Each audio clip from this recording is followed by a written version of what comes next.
Madali lang naman itong gawin mga ga, step by step natin itong ituturo at yung ating 3/4 cup na harina dito ay marami na yung magagawa natin. So ngayon ay unahin natin gawin yung ating toppings. Gagamit ako dito ng refrigerated margarine, 1/3 cup yung kailangan natin dito at kahit anong brand lang ng refrigerated margarine yung gagamitin ninyo ay okay. At i-cream lang natin ito hanggang sa mag-light yung kanyang kulay. At gagamit lang ako dito ng 1 tablespoon ng ube flavor powder yung gamit ko at 1/3 cup ng white sugar. Naglagay tayo dito ng 1/4 teaspoon ng asin at batihin lang natin ito hanggang sa matunaw yung ating asukal.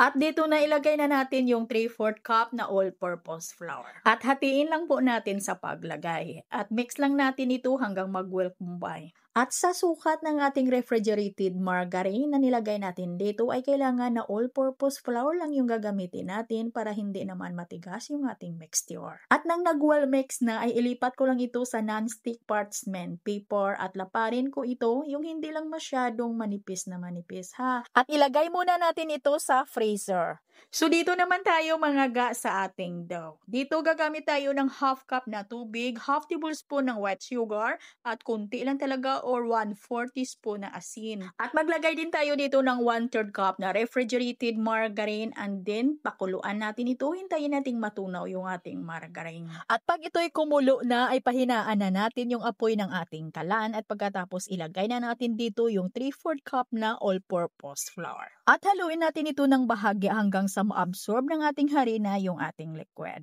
Haluin lang natin ito ng mabuti hanggang sa mawala yung mga hulo harina. Mga 2 minutes na pagluto dito mga ga ay okay na. Ayan, at palamigin lang muna natin ito. At kailangan na ito'y malamig na bago natin lagyan ng itlog. At ilipat lang muna natin ito sa medyo malalim na mixing bowl. At ilagay na natin dito yung itlog natin na 3 piraso ng paisa-isa lang. At kanina sa ating toppings at dito sa pag-prepare ay pwede naman nagagamit tayo dito ng wire whisk or di kaya yung spatula. Kung sakaling wala pa tayong hand mixer.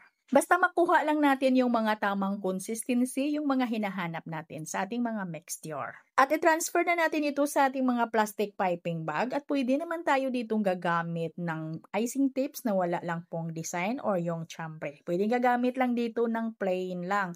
At yung aking tray ay nilagyan ko lang ho yan ng parchment paper. At ito yung toppings na natin mga ga. Medyo malamig ito na may katigasan kasi galing nga sa ating freezer.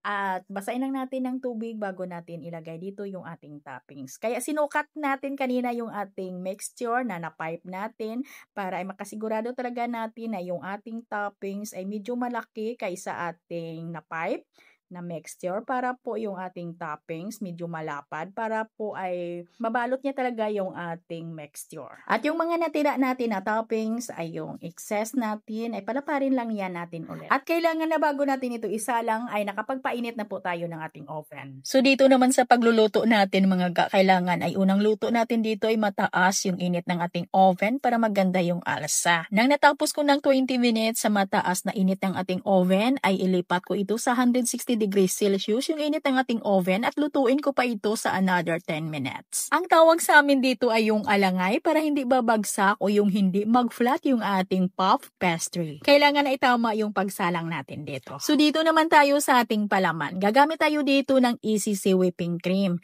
at batihin lang natin ito para madurog yung kanyang paste. I-cream lang natin ito para maging smooth. At i-scrape lang natin ito yung ilalim, yung gilid, paminsan-minsan para yung hindi naabot ng ating attachment ng mga pest ay mabati din. At nang naging smooth na, nawala na yung mga pest, ay mag-add na tayo dito ng malamig na tubig. Kailangan ay malamig mga ga, ha? At paunti-unti lang nating ilagay yung ating tubig hanggang sa ito'y maubos. At para naman sa ating flavor dito, ay maglagay lang ako ng ube flavor powder.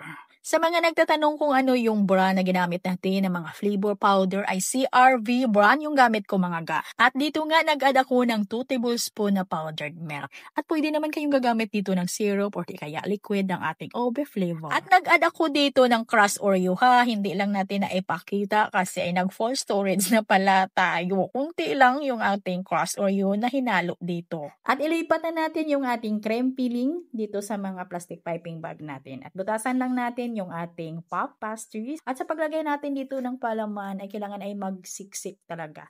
Yung mararamdaman natin na puno na, mabigat na, yung magsikip talaga yung palaman natin. Para naman maganda tingnan. At ito na karami yung nagagawa natin sa ating 3/4 cups na harina at yung bintahan dito mga guy, depende ho yan sa laki ng ating pipe ha.